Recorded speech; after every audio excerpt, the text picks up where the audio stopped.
शृणुयामदेवा भद्रं पश्येमाख्यजत्राः स्थिरन्नैस्तष्टभागशस्तनोभिर्व्यसेम देवहितं जलायुः स्वस्ति न इन्द्रो वर्धस्रवाः स्वस्ति नः पूषा विश्ववेदाः स्वस्ति नस्तार्क्ष्यो अरिष्टनेमिः स्वस्ति नो बृहस्पतिर्दधातु ॐ शान्तिः शान्तिः शान्तिः।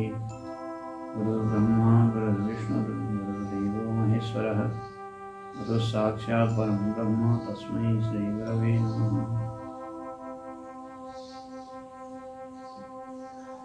ब्रह्मसूत्रको स्वाध्यायको क्रममा तत्त्व समन्वयात् भन्ने सूत्रको हामी अर्थ विचार गर्दैछौँ र भाष्य अनुकूल हुने गरी अरू विभिन्न चिन्तनहरू पनि यो सूत्रबाट गर्न सकिन्छ भन्ने प्रसङ्गमा सम्पूर्ण दर्शनहरूले अद्वितीय ब्रह्ममा नै तात्पर्य राख्छन्।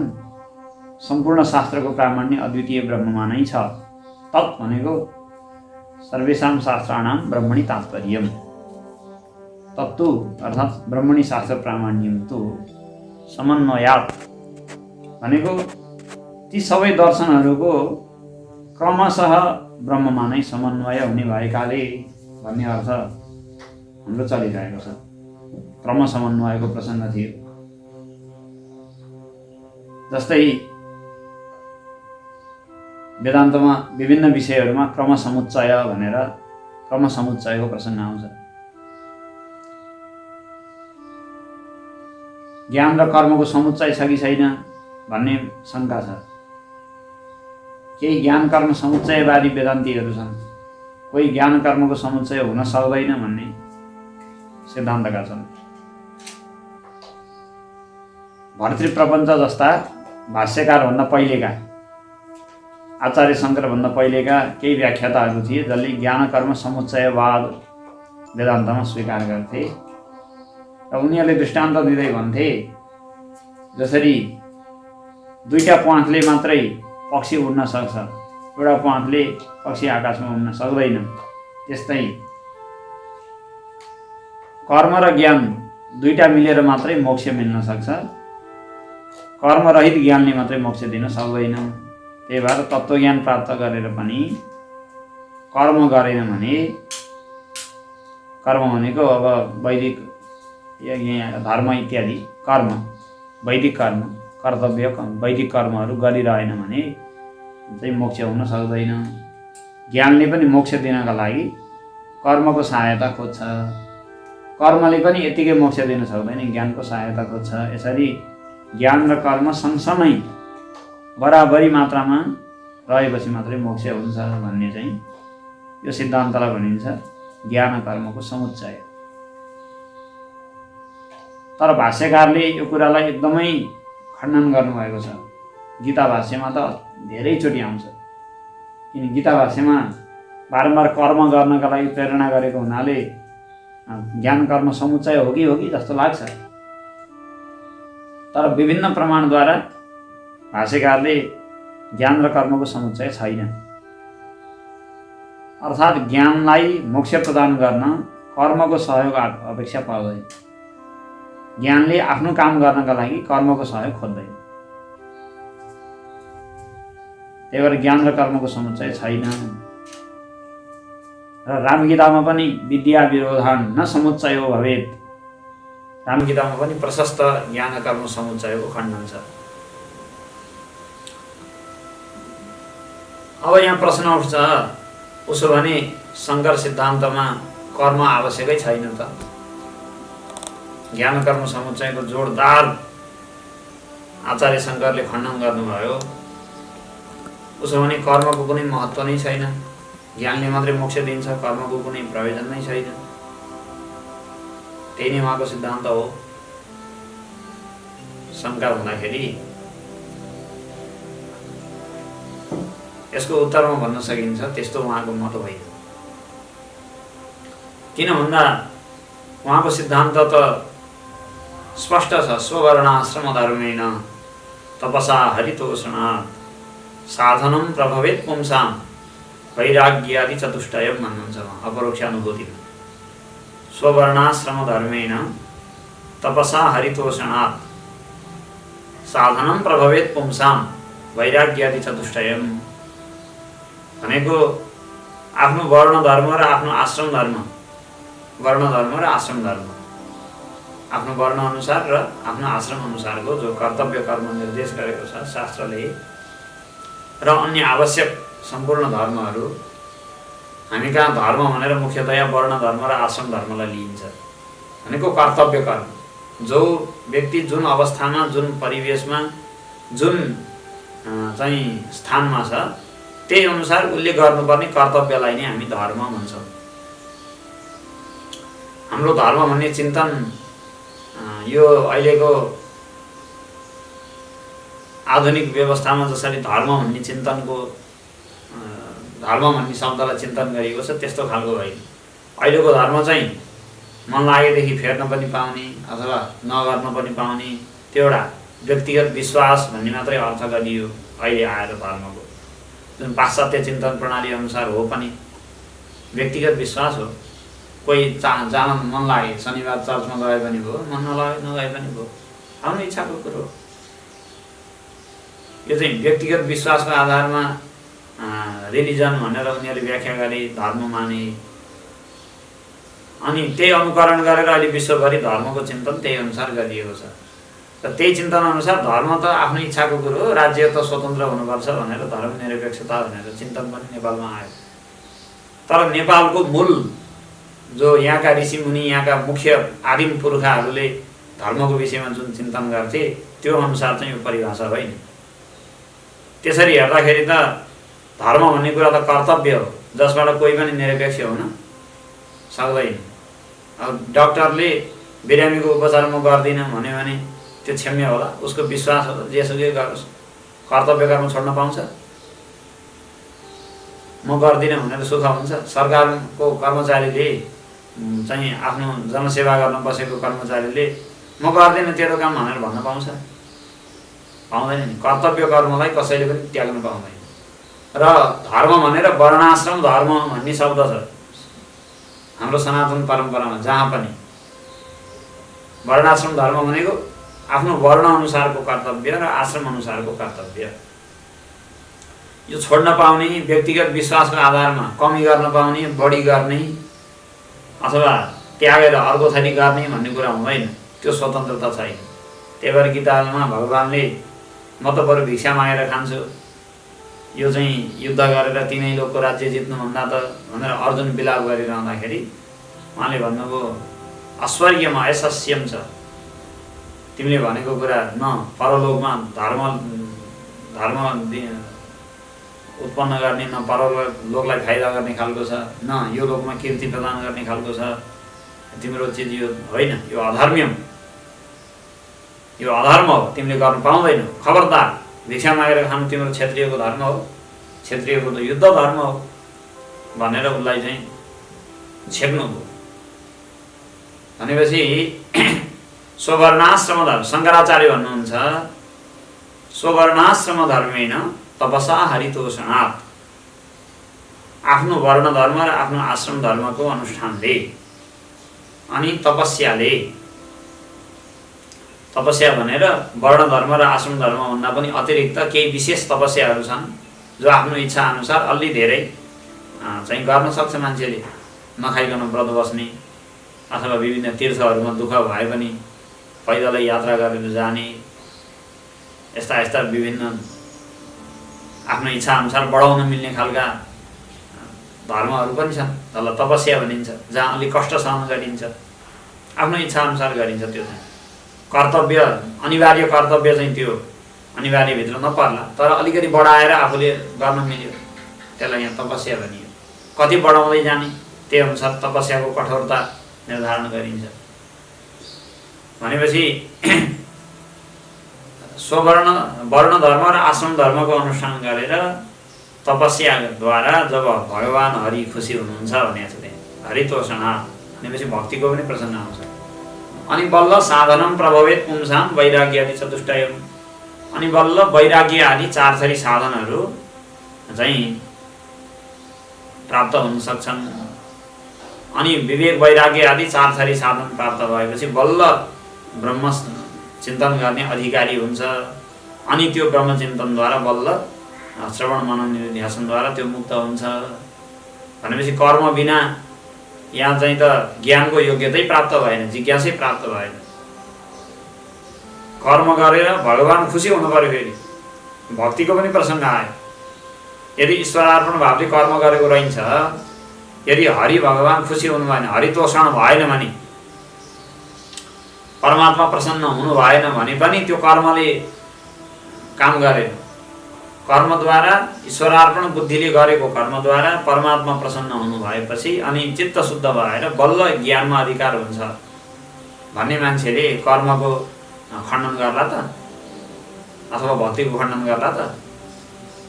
त्यो त सोच्नुमै पनि एउटा उपहासको विषय हो। उसले भक्तिको खण्डन गर्यो। अद्वैत वेदान्तीले भक्तिलाई मान्दैन, कर्मलाई मान्दैन भन्नु त उपहासको विषय हो। उसले त्यसको मतै बुझेको छैन। तर भन्न के मात्रै खोजेको भने ज्ञान उत्पन्न हुनुभन्दा पहिला, तत्त्वज्ञान उत्पन्न हुनुभन्दा पहिला त्यसको योग्यता प्राप्त गर्न कर्म र भक्तिको प्रशस्त आवश्यकता छ, चाहिन्छ। उत्पन्न भएपछि भने आफ्नो फल प्रदान गर्नका लागि ज्ञानलाई अर्को कुनै वस्तुको अपेक्षा रहँदैन। जब ज्ञान उत्पन्न भइसक्छ अनि त्यसले आफ्नो फल, आफ्नो चाहिँ जे प्रयोजन हो त्यो सिद्ध गर्न, मोक्ष प्रदान गर्न अर्को कुनै दोस्रो वस्तुको अपेक्षा गर्दैन। जस्तै अब केही समयमा पाक्ने बेला आउँछ, आँप पाक्ने बेला आउँछ, लिची आँपहरू पाक्छन् होइन? अहिले सानसाना चिचिला भएका छन्। लिची पाक्ने अलि चाँडै समय आउँछ।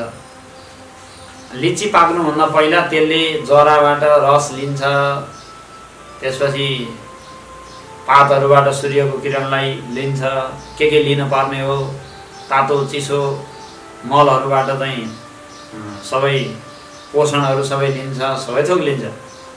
त्यसलाई पाक्नुभन्दा पहिलासम्म पुरै चिजको अपेक्षा गर्छ त्यसले, सारा चिजको। तर जब पाकिसकेपछि कुनै मान्छेले आफ्नो मुखमा हालेर त्यसको यदि आस्वाद लिन्छ, त्यसको यदि चाख्छ त्यसलाई भने त्यसले आफ्नो स्वाद प्रदान गर्नका लागि चाहिँ मल अनि त्यसको जरा, त्यसको पाल, त्यसको रुख, त्यसको भेट्न केहीको पनि अपेक्षा गर्दैन। लिचीको फललाई परिपक्व हुनका लागि सबै चिजको अपेक्षा छ। तर पाकिसकेको फलले आफ्नो स्वाद प्रदान गर्नका लागि मुखमा रहेपछि त्यो गुलियो एउटा मिठास छ नि लिचीको, त्यो प्रदान गर्नका लागि चाहिँ त्यसले अर्को कुनै वस्तुको अपेक्षा गर्दैन। गर्छ त? गर्दैन नि। मल खोजौँ त, ल खै लिची खानु पर्यो, चाख्नु पर्यो भनेर भनिन्छ? भनिँदैन। कुनै पनि वस्तुलाई उत्पन्न हुनलाई अपेक्षा हुनसक्छ, तर त्यसले आफ्नो फल प्रदान गर्नलाई चाहिँ त्यही अपेक्षा गर्छ भन्ने चाहिँ मिल्दैन कुरा।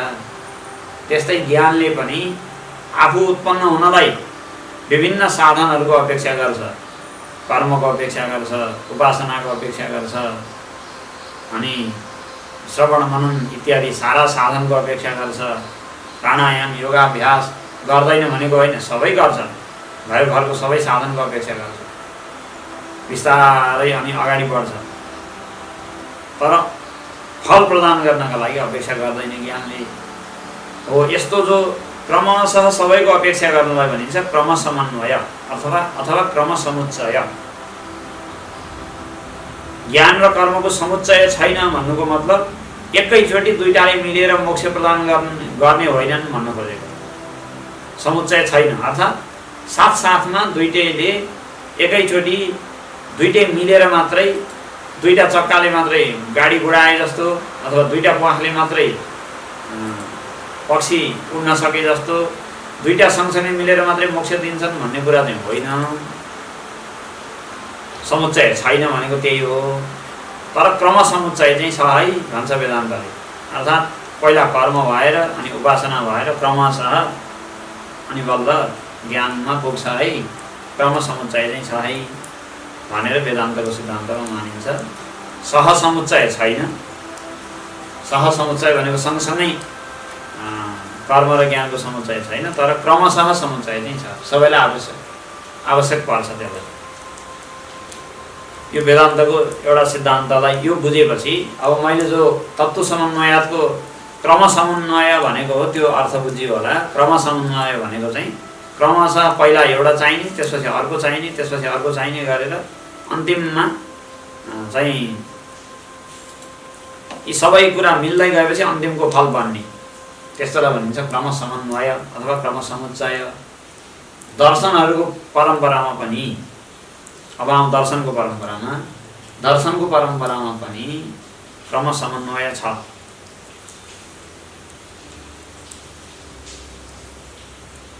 त्यो एकदम परस्परमा विरुद्ध भएर लडाइँ झगडा गरेर मारामार पिटापिट गर्ने खालको त्यो चिज होइन। जसरी अहिले बुझिएको छ, जसरी अहिलेको मान्छेहरूले बुझेका छन्, आधुनिक विश्लेषकहरूले ओहो एउटा दर्शन र अर्को दर्शनको कस्तो भयानक विवाद भएको भनेर बुझेका छन्, त्यस्तो चाहिँ त्यो आर्ष चिन्तन अनुसार त्यो होइन। मधुसूदन सरस्वती जस्ता विशिष्ट विद्वानहरूले यो कुरालाई सङ्केत गर्नुभएको छ ठाउँ ठाउँमा। शिवमहिमा स्तोत्रको 7औं श्लोकको व्याख्यामा मधुसूदन सरस्वतीको लामो टीका छ। त्यसमा त्रयी साङ्ख्यम योग पशुपतिमतं वैष्णवमिति प्रभिन्ने प्रस्थाने परमिदमदः पथ्यमिति च भने यो श्लोकमा त्रयी भनेको वेद मार्ग, अनि साङ्ख्य, अनि योग, अनि पाशुपत सिद्धान्त, शैव सिद्धान्त, वैष्णव सिद्धान्त इत्यादि सबै सिद्धान्तहरू चाहिँ क्रमशः घुमिफिरी भए पनि कुनै छिटो, कुनै लामो, कुनै सिधा, कुनै घुमाउरो बाटोबाट भए पनि अन्तिममा हजुरमा पुग्छन्। क्रमशः यिनको सबैको समन्वय छ। ऋषिहरू भ्रान्त भएका होइनन्। ऋषिहरू परस्परमा विरोध राखेर भिन्न भिन्न दर्शन एकअर्काको चाहिँ खण्डनका लागि उनीहरूले बनाएका होइनन्। उनीहरूको समन्वयकै दृष्टिले बनाएका हुन् भन्ने कुरा मधुसूदन सरस्वतीले उल्लेख गर्नुभएको छ। र अन्यत्र पनि एउटा विद्वानले लेख्नुहुन्छ, इत्याह नास्तिक्य निराकरिष्णुः आत्मास्थितां भाष्यकृदत्र युक्तिया दृढत्वमेतद् विषयस्य बोधः प्रयाति वेदान्त निसेवणेन। यो मीमांसाको टीकामाथि लेखेको एउटा व्याख्याताले लेखेको आफ्नो व्याख्याको क्रमको श्लोक हो। यहाँ भाष्यकारले चाहिँ नास्तिक मान्छेहरू नबनुन्, आस्तिक बनुन्, धर्माचरण गरून् भनेर धर्म गर्नु नै सबभन्दा ठुलो हो। वेदले जे गर भन्छ विधि वाक्य त्यो गर्नु नै सबैभन्दा ठुलो प्रयोजन हो। र कर्म गरेपछि स्वर्गमा गइन्छ, मजासँग झल्लरी मल्लरी सुख भोग हुन्छ, एकदम मिठो हुन्छ। यो नै सबैभन्दा ठुलो पुरुषार्थ हो। अरू केही पनि छैन। यो चाहिँ ब्रह्म ज्ञान, तत्त्वज्ञान केही पनि चाहिँदैन। स्वर्ग आदि जानु, लोकान्तरमा गएर मजासँग बस्नु, कर्म गर्नु, धर्मभन्दा ठुलो केही पुरुषार्थ छैन भनेर यसरी जो बताएका छन्, त्यसको व्याख्याताले लेख्छन् अन्तिममा कि यो कुरा चाहिँ भाष्यकारले जो बताउनु भयो यो नास्तिकीय मतलाई निराकरण होस्, अर्थात् मान्छेहरू नास्तिक नबनुन्, धर्माचरण गरून्, प्रशस्त धर्मको चाहिँ उनीहरूले अवलम्बन गरून्। किन धर्मलाई मुख्य भनेर बताइएन भने त धर्मबाट मान्छेले खुट्टा गर्ला नि त, कमाउला नि त। धर्मलाई यदि मुख्य नमान्ने हो भने त, नभनिदिने हो भने त मान्छेले खुट्टा कमाउन सक्छ। त्यही भएर धर्मलाई मुख्य भनिदिनै पर्छ उनीहरूका लागि। अब यसै त मान्छे धर्म गर्न अल्छी मान्छ, किन धर्म भनेको गर्नै पर्यो। त्यो त अरू थोकमा जस्तो भएन नि त। यज्ञ भनेपछि त मजासँग गर्नै पर्यो। बरु वेदान्तको सत्सङ्ग सुन्नलाई यसो बसेर अडेस लाएर सुन्ने नि हुन्छ होइन, सजिलै छ। अहिले सत्सङ्ग सुन्न सजिलै छ। अब ल धर्म गरौँ, पूजापाठ गरौँ भनेपछि त चिजबिज तयार पारेर जम्मै अबिर अक्षता सारा गरेर गर्नै पर्यो। खर्च वर्च नि लाग्छ त्यसमा त, अलि राम्रै हुन्छ त्यहाँ व्यवस्था। यसै त धर्म गर्न भनेपछि मान्छेलाई असाध्यै खुट्टा कमाउँछन् मान्छे। त्यही माथि धर्म यो सामान्य चिज हो, त्योभन्दा माथि धेरै अर्को थोक छ, भक्ति छ, ज्ञान वैराग्य धेरै माथिल्लो कुरा हो भनिदियो पहिले भने त त्यो त यो धर्म त एकदम कमजोर रहेछ नि भनिहाल्छ नि। अनि नास्तिक भएर बस्छ। त्यो ज्ञान सुन्नेवाला त त्यो छैन। तत्त्वज्ञान गरेर मुक्त हुने भन्ने त कुरै छैन। त्यही भएर त्यस्तो नहोस् भन्नका लागि भाष्यकारले के गर्नुभयो भन्दा धर्मको विषयमा धेरै व्याख्या गर्नुभयो। मीमांसाको व्याख्या त भन्छन्, धर्मलाई एकदम महत्त्व दिएर उहाँले व्याख्या गर्नुभयो। नास्तिक मत नचलोस्, मान्छेहरू धर्ममा लागुन्, धर्मभन्दा ठुलो केही पनि छैन भनेर सिकाइ बुझाइ गरेर तालिम दिएपछि गर्लान् भनेर यस्तो भन्नुभएको हो। तर बोध हुनु छ भने चाहिँ, तत्त्वको यदि बोध गर्नु छ भने चाहिँ प्रयाति वेदान्त निसेवणेन, त्यो गर्नका लागि चाहिँ वेदान्तको सेवन गर्नुपर्छ। त्यसपछि तत्त्वको बोध चाहिँ त्यताबाट हुन्छ है भनेर सिधै व्याख्याताले नै लेख्नु भएको व्याख्यामा आउँछ। अनि यस्ता विभिन्न अवसरहरू छन् जहाँ आचार्यहरूले आफ्नो आशयलाई सङ्केत गर्नुभएको छ कि यो मेरो कुरा जम्मा यस्ता अधिकारीका लागि हो, यतिसम्मका लागि मात्रै मैले यो भनेको हो, त्यसपछि अग्रिम बाटोहरू पनि छ, त्योभन्दा अगाडि बढ्नुपर्छ भनेर आचार्यहरूले सूचना गर्नुभएको छ। आवश्यक परेर बनाएको हो, त्यो विरोध गर्नका लागि बनाएको होइन। कुनै पनि दर्शनको कुनै पनि दर्शनसँग विरोधका लागि त्यो दर्शनको आविष्कार भएको होइन। नत्र ऋषिमुनिहरू गौतम महर्षि, कणाद महर्षि, अनि जैमिनी, त्यसपछि पतञ्जलि अनि कपिल देव, यी महर्षिहरूले एउटाले अर्कोलाई चाहिँ खण्डन गर्ने, अर्कोले अर्कोलाई खण्डन गर्ने गरेर बसेको भए महर्षि भन्थे। ती त अहिलेका आधुनिक राजनेताहरू जस्ता भइहाल्यो, अहिलेका व्यापारी, अहिलेका व्यवसायी, अहिलेका वकिलहरू जस्ता भइहाल्यो। एउटाले अर्कोलाई कसरी खाल्डो खाने, कसरी गाड्ने भनेर चिन्तन छ मान्छेहरू। त्यस्तो त ऋषिहरूले गरेर बसेको भए ऋषि त पक्कै हुँदैन थियो होला। त्यसका लागि त्यो बनाएको होइन। त्यही भएर के छ भन्दा समन्वय छ, क्रमसमन्वयात्, क्रमशः सम्पूर्ण सिद्धान्तको, सम्पूर्ण दर्शनको अन्तिममा अद्वितीय ब्रह्म तत्त्वमा नै समन्वय हुने भएकाले सारा शास्त्रको प्रामाण्य ब्रह्ममा नै छ। सबभन्दा पहिला जो स्थूल दृष्टि भएका मान्छे छन् तिनीहरूका लागि भनेर न्याय र वैशेषिक दर्शनको व्यवस्था गरिएको छ। जो स्थूल दृष्टि भएका मान्छे छन्,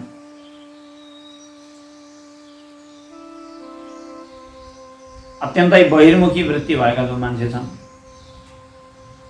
उनीहरूलाई परमाणुको कसरी व्यवस्था हुन्छ होला,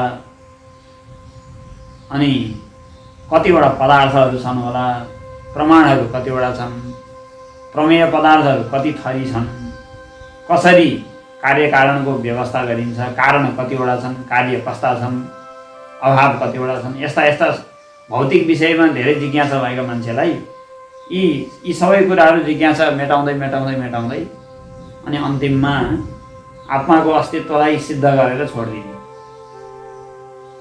भौतिक पदार्थको चिन्तनबाट सुरु गरेर अनि अन्तिममा आत्माको चिन्तनमा लगेर अलिकति आत्मा विमुख बनाएर छोड्ने, त्यसका लागि चाहिँ न्याय र वैशेषिक दर्शन आवश्यक छ। किन न्याय दर्शनमा प्रमाण र प्रमेयको प्रशस्त चिन्तन छ। 16वटा पदार्थ छन्, प्रमाण, प्रमेय, संशय, प्रयोजन, दृष्टान्त, सिद्धान्त, अवयव, तर्क, निर्णय, वाद, दल्प, वितण्डा, हेत्वाभाष, छल, जाति, निग्रह, स्थान भनेको छ। अब 16वटा कण्ठ गर्नु गाह्रै छ। उनीहरूको मतमा जे होस्, न्यायको सिद्धान्तमा 16वटा पदार्थ छन्। त्यो मध्ये तर्कलाई कसरी खण्डन गर्ने, अर्काको तर्कलाई आफ्नो तर्कले कसरी खण्डन गर्ने, अनि आफ्नो तर्कलाई अरूबाट कसरी आफ्नोलाई जिताउने, अरूभन्दा आफूलाई कसरी जिताउने, कतिवटा प्रमाण कसरी प्रयोग गर्ने, उक्तिका दोषहरू के हुन्, भनाइका दोषहरू के हुन्, भनाइका गुणहरू के हुन्, यस्ता सारा कुरा, प्रमाण प्रमेयका कुरा न्याय दर्शनमा प्रशस्त छन्। जसलाई विवाद गर्न अलि बढी रुचि लाग्छ नि, तर्कले सिद्ध गर्न अलि रुचि लाग्छ, वाद विवाद गर्न, बोल्न, खण्डन मण्डनमा रुचि लाग्छ, त्यस्ता वृत्ति भएका मान्छेलाई पनि तर्कद्वारा नै ईश्वर सिद्ध गर्ने प्रक्रिया छ न्याय दर्शनमा। न्याय दर्शनको ईश्वर सिद्ध गर्नलाई श्रुति प्रमाणको आवश्यकता पर्दैन। तर्कले नै त्यसले ईश्वरलाई सिद्ध गरिदिन्छ। अब सामान्य मान्छे जो वेदलाई प्रमाण मान्दैन अथवा वेदमा पूर्ण आस्था राख्दैन, वेदमा भनेको छ भन्दैमा उसले टेर्दैन, आफ्नो तर्कमा विश्वास गर्ने सामान्य जो मान्छे छ उसलाई न्याय दर्शनको अध्ययन गर्यो भने के चाहिँ उसले गर्छ भन्दा तर्कद्वारा पनि ईश्वर चाहिँ रहेछ है भन्छ। त्यो पनि एउटा ठुलो कुरा हो। त्यसलाई वेदान्तको किताब दिएर केही कामै थिएन। किन भन्दा वेदान्तले तर्कद्वारा ईश्वर सिद्ध गर्ने कुरा त गर्दैन। उसले त श्रुति प्रमाणद्वारा स्वतः सिद्ध छ ईश्वर भन्छ। चिन्तन मननको कुरा गर्छ, श्रवण मनन, त्यो त उसले मान्नेवाला छैन। वेदान्त त्यहाँ फेल खान्छ। त्यसका लागि न्याय चाहिन्छ, वैशेषिकै चाहिन्छ। वैशेषिकले पनि पदार्थ चिन्तन नै गर्छ। न्याय र वैशेषिक समान दर्शन हुन्, लगभग उस्तै, थोरै थोरै फरक छ, तर लगभग उनीहरू दुइटै पदार्थवादी हुन्, पदार्थलाई प्रधान रूपले चिन्तन गर्ने। परमाणुहरूको विशेष विवेचन वैशेषिक दर्शनमा आउँछ। परमाणु भन्ने जो चिन्तन छ संसारमा सबभन्दा पहिला कणाद महर्षिले वैशेषिक दर्शनमा गर्नुभएको। अब अहिले त पाश्चात्य विज्ञानले पनि परमाणुको धेरै अनुसन्धान गर्यो, तर संसारमा परमाणु भन्ने जो शब्द छ नि, त्यो शब्द चाहिँ वैशेषिक दर्शनले नै व्यवस्था गरेको हो। त्यसलाई विशेष चाहिँ व्याख्या विश्लेषण वैशेषिकले गरेको छ। परमाणु कालको पनि कुरा आउँछ। एउटा परमाणुलाई सूर्यको किरणले कट्न, के भन्नु, त्यसलाई पार गर्न जति समय लाग्छ त्यसलाई परमाणु काल भनिन्छ भनेर त्यहाँ चाहिँ चिन्तन आएको छ। एउटा परमाणुलाई सूर्यको किरणले कट्नलाई कति समय लाग्छ? जबकि सूर्यको किरण एक सेकेन्डमा लगभग 3 लाख किलोमिटर चल्छ। अब एउटा परमाणुलाई सूर्यको किरणले क्रस गर्न कट्नलाई कति समय लाग्दो हो? त्यस्तो समय, त्यति सूक्ष्म समय चाहिँ परमाणु काल भनेर यस्ता यस्ता विचारहरू त्यहाँ आएका छन्। अत्यन्तै सूक्ष्म विचारहरू छन्। अब तर्कद्वारा भेट्ने ती जम्मै विचारलाई यति सूक्ष्म सूक्ष्म बनाउँदै जाने तर्कलाई कि अत्यन्तै सूक्ष्म वस्तुलाई पनि, भौतिक पदार्थलाई समेत तर्कद्वारा सिद्ध गर्ने, परमाणुलाई पनि तर्कैद्वारा सिद्ध गरेको छ। त्यहाँ अहिलेका वैज्ञानिकसँग त बरु चाहिँ त्यो सूक्ष्मदर्शक यन्त्र के यन्त्र सेन्त्र छन्, तिनले त यन्त्रद्वारा सिद्ध गरे, देखेर अनि बल्ल माने। तर कणादको दर्शनमा कस्तो विशेषता हो? तर्ककै भरमा, विचारकै भरमा, दिमाग लगाएर घुमाएकै भरमा अन्तिममा परमाणु पनि छ भनेर सिद्ध गर्नु, जबकि परमाणु अदृश्य हो, आँखाले देखिँदैन। भनेपछि कस्तो महत्त्व छ त्यहाँ तर्कको। न्याय र वैशेषिक दर्शनमा तर्कद्वारा नै पदार्थको अस्तित्वदेखि परमात्माको अस्तित्वसम्म एकदमै प्रखर विचारद्वारा सिद्ध भएको छ। भनेपछि न्याय दर्शनको अध्ययन गर्ने मान्छे विशेष तार्किक चिन्तन भएको मान्छे र वेदमा पूर्णतया त्यस्तो आस्था नभएको, तर्कद्वारा आफ्नो मनले पो भन्नुपर्छ त भन्ने, त्यस्तालाई न्याय वैशेषिक दर्शनले के गरिदियो भन्दा उसको तर्ककै सहायताले ईश्वरलाई सिद्ध गराएर छोडिदियो। अब वैशेषिक दर्शनमा चाहिँ 7वटा पदार्थ छन्। न्याय दर्शनमा 16वटा पदार्थ मानिए जस्तो वैशेषिक दर्शनमा 7वटा पदार्थ छन्। द्रव्य, गुण, कर्म, सामान्य, विशेष, समवाय, अभाव। तर्क सङ्ग्रहमा आएको छ नि 7वटा पदार्थको कुरा, त्यो चाहिँ त्यस्तो छ। प्रसङ्ग चल्दै थियो विभिन्न दर्शनहरूको क्रम समन्वयको विषयमा। सबभन्दा पहिला पदार्थवादी दर्शन अगाडि देखा पर्छ। न्याय र वैशेषिक यिनीहरू पदार्थवादी हुन्, भनेको भौतिक पदार्थहरूको विशेष विश्लेषण गर्ने, प्रमाण र प्रमेयको चिन्तन विशेष रूपले गर्ने। यी दर्शनहरूले पनि अन्तिममा परमात्माको अस्तित्वलाई तर्कद्वारा सिद्ध गरेर व्यक्तिलाई आस्तिक बनाएर छोड्छन्। इतिहासमा पनि यो कुरा प्रमाणित भएको छ। दर्शनमा त यो क्षमता छँदै थियो, तर इतिहासमा पनि भारतवर्षको भनौँ, नेपाल भारत सबै सांस्कृतिक रूपमा भारतवर्ष भन्ने चलन छ। भारतवर्षको बीच यो लगभग आधुनिक इतिहासमा पनि यो कुरा प्रमाणित भएको छ। 18औं शताब्दीमा 17औं 18औं शताब्दीताका मन्दिरहरू भाड्ने फोड्ने चलनहरू थिए। केही शताब्दी अगाडिदेखि नै विभिन्न विधर्मीहरूले सनातन धर्मका उपासनाका स्थानहरूलाई फोड्ने तोड्ने जस्ता कर्महरू हुन थाले। त्यो सनातन धर्ममा अर्काको पूजाको ठाउँ तोड्ने भन्ने चिन्तन थिएन। नयाँ नयाँ आएकामा त्यस्तो आयो। त्यो बेलामा कयौं त्यस्ता चाहिँ प्रसङ्गहरू भए जहाँ नैयायिक विद्वानहरूले तर्कद्वारा शास्त्रार्थ गरेर तर्कद्वारा त्यो विधर्मीको चिन्तनलाई परास्त गरेर अनि मन्दिरहरू जोगाउनु परेको प्रसङ्ग आएको छ। जहिले पनि शास्त्रार्थ गर्ने पङ्क्तिमा सबभन्दा अगाडि तार्किक विद्वानहरू हुन्थे, किन भन्दा त्यहाँ वेदान्ती अथवा त्यहाँ भक्तको कुनै काम थिएन। उनीहरूलाई बुझाउनका लागि त तर्कै चाहिन्थ्यो, उनीहरूको तर्कलाई काट्नका लागि। उदयनाचार्य भन्ने एकजना प्रसिद्ध नैयायिक हुनुभयो। जगन्नाथको अहिले हामी पुरीमा जगन्नाथको जो मन्दिर देख्छौँ त्यसलाई भत्काउन भनेर विधर्मीहरू आए। देवता हुँदैन, ढुङ्गामा पूजा गरेर के हुन्छ, ढुङ्गामा ईश्वर हुन्छ र भन्दै चाहिँ उनीहरू आए। खै ढुङ्गामा भइ देखाऊ, कसरी ढुङ्गामा ईश्वर मान्ने, कसरी पूजा गर्छौ, तिम्रो कपोल कल्पना यो नभएको कुरा हो, भत्काइदियो यसलाई भन्दै आए। अनि उहाँले तर्कद्वारा सबैलाई परास्त गरेर मन्दिर जोगाउनु भयो। कयौँ ठाउँमा नास्तिकहरूलाई निवारण गरेर तर्कद्वारा आस्तिक बनाउनका लागि न्याय सिद्धान्तको धेरै प्रयोग भएको छ इतिहासमा पनि। बरु अहिले यो समय रहेन, अब अहिले सिधै मन्दिरै भत्काइहालौँ चाहिँ अलिक कमै भन्छन्। आधुनिक राज्य सिद्धान्तले अर्काको उपासना स्थललाई भत्काइहाल चाहिँ भनेर अनुमति दिँदैन। पहिला पहिला त त्यस्तो काम पनि हुन्थ्यो, मन्दिरै पनि भत्काइदिन्थे। त्यो बेलामा पनि न्याय वैशेषिकहरू, नैयायिक वैशेषिकहरूले अगाडि रहेर शास्त्रार्थ गरेको इतिहासमा आउँछ। भनेपछि उनीहरूको चिन्तनले तर्कद्वारा नै परमात्माको अस्तित्व सिद्ध गर्ने यो आवश्यक छ, आवश्यक भएर नै बनाएको, जसको उपयोगिता हामीले मुगल कालमा अनि त्योभन्दा अलि सुरु विधर्मीहरूले चाहिँ आक्रमण गरेको बेलामा प्रशस्त देख्न पायौँ। जसमा तार्किकहरू नभइदिएको भए, तर्कको पद्धतिले शास्त्रार्थ गर्ने प्रणाली नचलेको भए, वेदको प्रमाणलाई मात्रै आस्थाको भरमा मात्रै साधना गर्ने, विश्वास गर्ने ज्ञानी भक्तहरू मात्रै भएको भए त्यो बेलामा उनीहरूसँग लड्न सम्भव थिएन। अनि हाम्रा उपासनाका केन्द्रहरू जोगिने सम्भावना पनि थिएन, भत्किन्थे धेरै।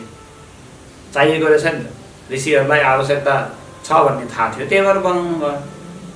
ईश्वरको अस्तित्व सिद्ध गर्न चाहिन्छ, त्यही भएर बनाउनु भयो।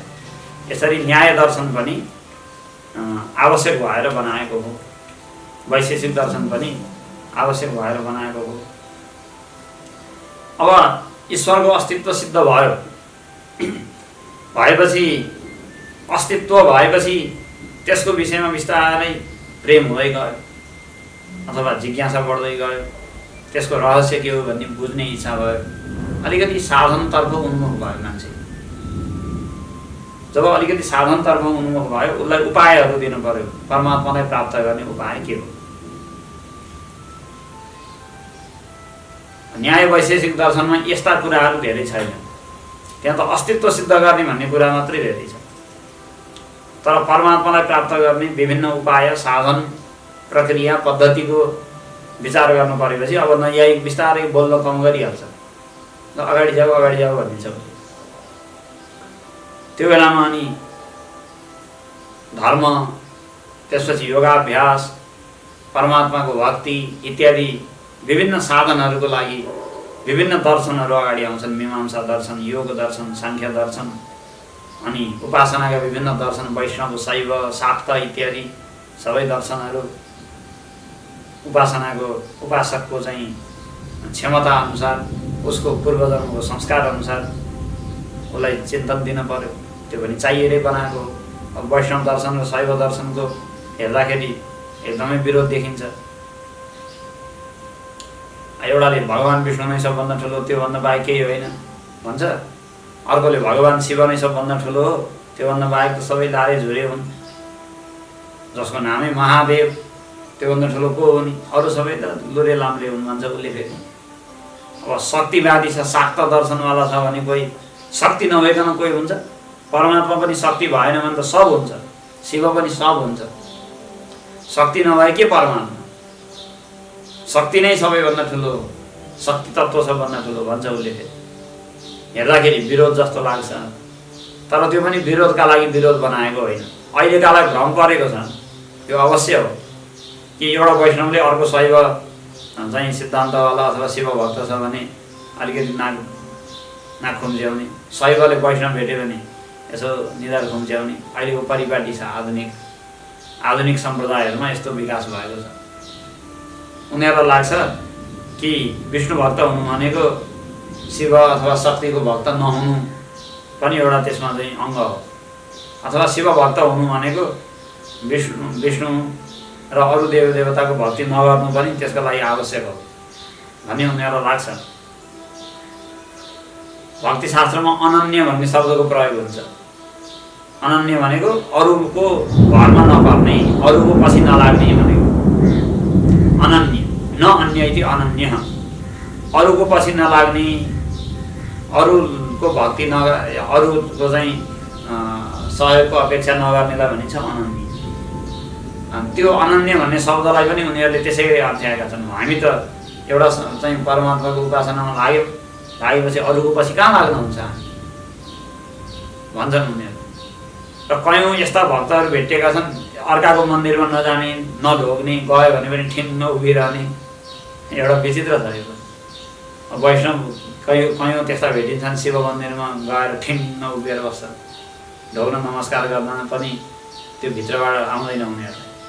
कयौँ त्यस्ता शैव भेटिएलान्, भगवान् विष्णुको मन्दिरमा ठिन्न उभिने, ढोग नमस्कार पनि नगर, मतलबै नगर। त्यस्तो पनि भएको छ। अनन्यता भन्ने शब्दलाई त्यस्तो अर्थमा बुझ्ने पनि प्रसङ्ग आएको छ। तर ऋषिहरूले त्यति सामान्य सङ्कुचित स्वभाव मनमा राखेर त्यस्तो विचार गरेको हो त भन्दा होइन। उनीहरूले त जुन उपासकको जस्तो मनसाय छ, उसको पूर्वजन्मको साधना अनुसार जुन देवताको उसले उपासना गरी आएको छ, त्यही देवतामाथि उसको विशेष श्रद्धालाई दृढ गराइदिनका लागि योभन्दा बाहेक केही छैन है भनिदिनु भयो। किन त्यो भनेपछि बल्ल उसको श्रद्धा त्यसमा दृढ हुन्छ, आफूले गरेको कुरा एकदम सही रहेछ भनेर। वैष्णवले सबभन्दा ठुलो विष्णुलाई ठानेन भने, शिव भक्तले सबभन्दा ठुलो शिवलाई ठानेन भने कसरी भक्त हुन सक्ला? मिल्दै मिल्दैन। ठान्नै पऱ्यो उसले त आफ्नो इष्ट देवतालाई सबभन्दा ठुलो ठानोस् भन्नका लागि एकदमै भावले उपासना गरोस्, त्यसबाट उसको भाव हल्लिँदै नहल्लियोस्, चल्दै नचलोस्। एउटै उपाय हो, अन्तिम मेरो उपाय हो भन्ने ठानेर प्राण लगाएर त्यसमा उपासना गरोस्। विभिन्न उपाय छन्, 2टा छन्, 3टा छन् भन्यो भने त मन भाँडिन्छ। त्यस्तो नहोस्, एक्लै उपाय हो भनेर त्यसमा लागोस् भन्नका लागि त चाहिँ अरू केही छैनन् भनिदिनै पर्यो। त्यो हिसाबले ऋषिहरूले अरू केही छैनन् भन्नुभएको। अपमान गर परस्परमा, गार मर गर, नाक खुम्च्याउ निधार खुम्च्याउ भनेर त्यो गरेको होइन। र अनन्यताको चिन्तन जो भक्तिशास्त्रहरूमा आउँछ त्यसको पनि अनर्थ भएको छ, अर्थको अनर्थ भएको छ। अनन्य भन्नुको मतलब विष्णु भक्तले शिव मन्दिरमा ढोग्न नमस्कार गर्न नहुने भन्ने अर्थ, अथवा शिव भक्तले विष्णु मन्दिरमा ढोग्न नमस्कार गर्न नहुने भन्ने अर्थ होइन। पानी बाराबार गर्नुपर्छ 2टाको बिचमा भन्न खोजेको होइन। अनन्य भन्नुको मतलब त सबै देवताभित्र आफ्नै देवतालाई देख, आफ्नो इष्टदेवभन्दा बाहिर अर्को कुनै पनि परमात्माको स्वरूप छैन, सबै मेरै इष्टदेवकै स्वरूपभित्र छ भनेर देख।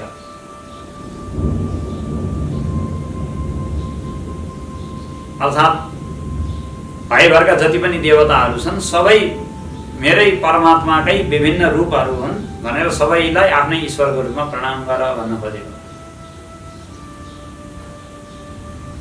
जड चेतन सम्पूर्ण जगतलाई नै आफ्नो इष्टदेवको रूपमा आविर्भाव भएको भन्ने मानेर बुझेर सारा संसारलाई प्रणाम गर, सबै देवताका स्वरूपहरूलाई प्रणाम गर।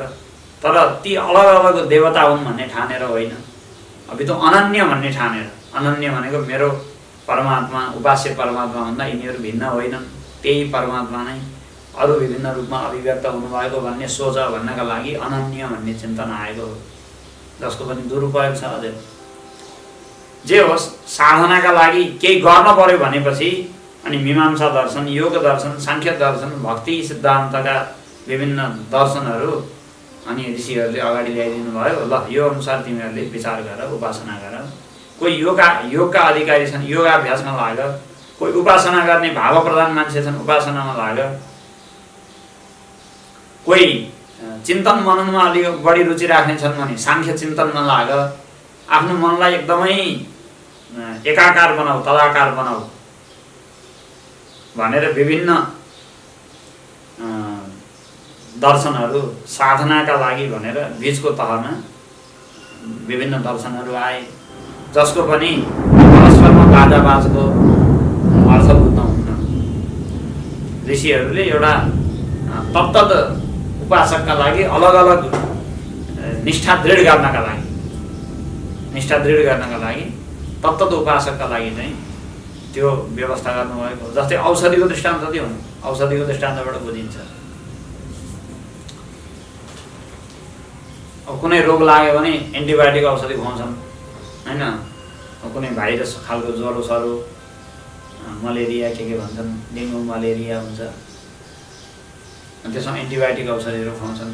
ज्वरो रुगाखोकी धेरै थरी एन्टिबायोटिक्सहरू हुन्छन् अरे, तर त्यो मध्ये डाक्टरले एउटा एन्टिबायोटिक आफ्नो चाहिँ अध्ययन अनुसार एउटा लेखेर दिन्छ, त्यही औषधि खुवाउँछन्। खुवाउँदाखेरि त्यो बिरामीले 10वटा एन्टिबायोटिक औषधि अगाडि ल्याएर अनि यो पनि एन्टिबायोटिक्स औषधि नै हो, यो पनि एन्टिबायोटिक औषधि नै हो, यो पनि उति एमजीको, यो पनि उति एमजीको, यो त आफ्नो इच्छाअनुसार जे खाए पनि भयो भनेर कहिले आज एउटा खाने, अर्को फेरि अर्को त्यही एमजी बराबरको अर्को दिन अर्को औषधि खाने, अर्को दिन अर्को औषधि खाने गर्यो भने त्यो रोग ठिक हुन्छ? भन्न हुँदैन। त्यसले त डाक्टरले दिएको भन्दा मेरो लागि अर्को औषधि नै छैन भन्ने ठान्न पर्यो। छन चाहिँ औषधि छ है, फेरि नभएको चाहिँ होइन, तर उसले के ठान्न पर्यो भन्दा त्यो डाक्टरले मेरो लागि लेखिदिएको भन्दा अर्को कुनै मेरो लागि औषधि छैन, त्योभन्दा मैले खानै हुन्न भन्ने सम्झेर मजासँग खानु पर्यो। तर अर्को औषधि छैन अथवा अर्को औषधि हुँदै होइन भन्न त भएन नि, त्यो छ, मेरो लागि चाहिँ यही हो भन्नु पर्यो। भने जस्तै औषधिहरू ऋषिहरूले एन्टिबायोटिक्स बनाए जस्ता विभिन्न औषधि डोज मात्रामा बनाइदिनु भएको छ, विभिन्न शास्त्र सिद्धान्त साधनाका लागि छन्। ती सबै एक आपसमा बाजाबाज गर्ने होइनन्, सबैको आफ्नो ठाउँमा तत्तत व्यक्तिका लागि अलग अलग रूपमा त्यसको आवश्यकता छ। उनीहरू सबै चाहिँ उपासनाका सबै सिद्धान्त वैदिक उपासनाका भनौँ, अब वैदिक उपासनाका हाम्रा शास्त्रीय उपासनाका सबै सिद्धान्तहरू एकदमै उपयुक्त छन्, तर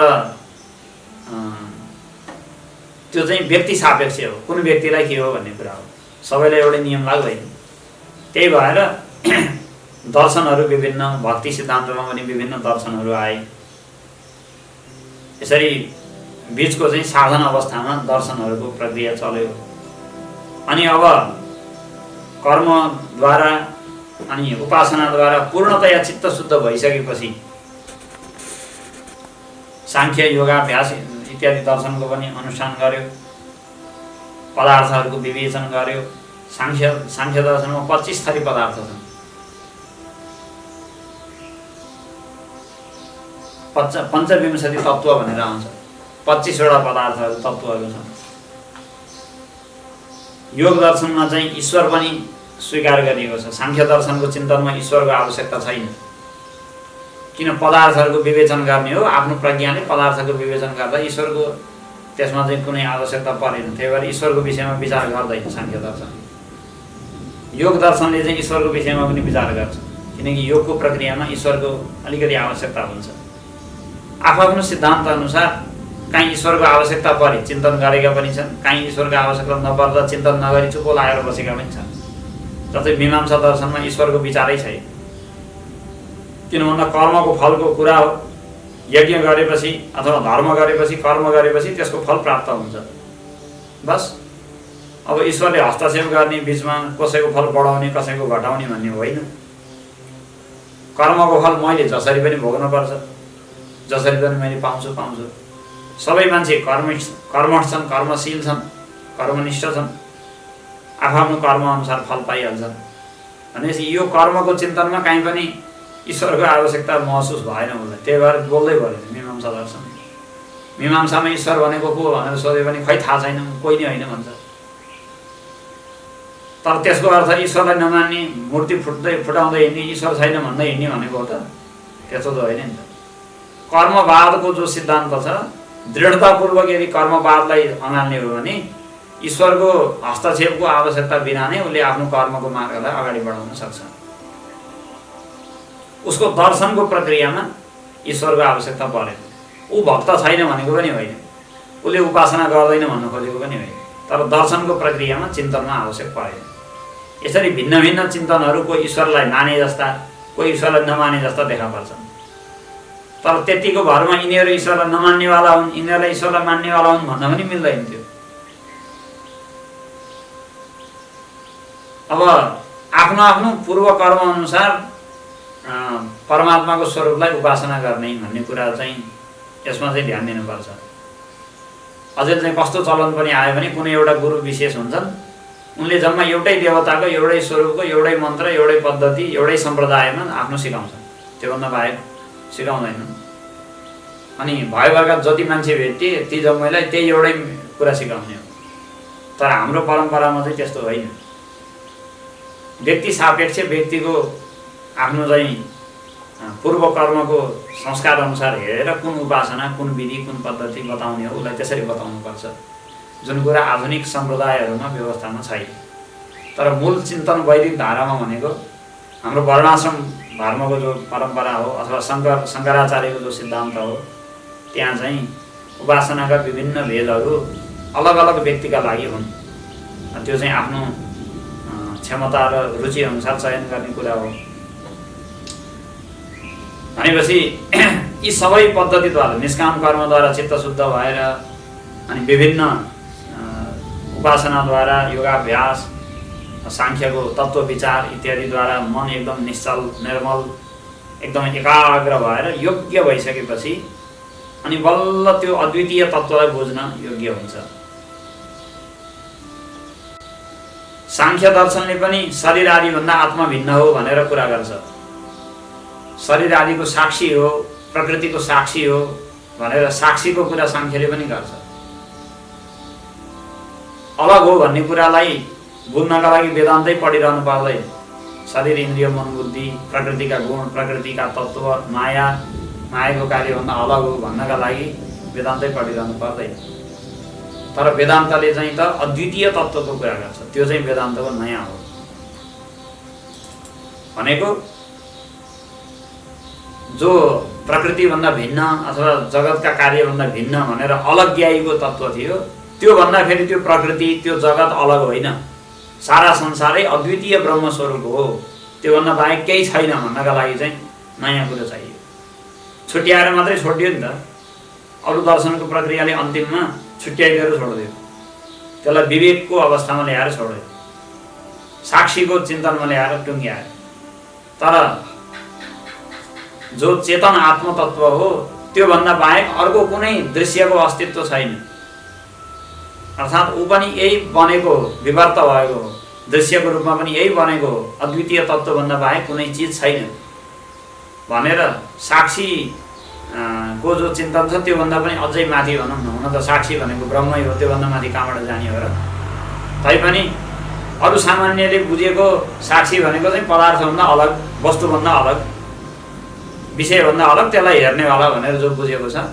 वेदान्तमा त्यस्तो चिन्तन होइन। वेदान्तको त जो दृश्य भएर देखा परेको छ त्यो पनि म भन्दा भिन्न होइन, त्यसलाई अलग ल्याएर पहिला टुक्रियाइयो।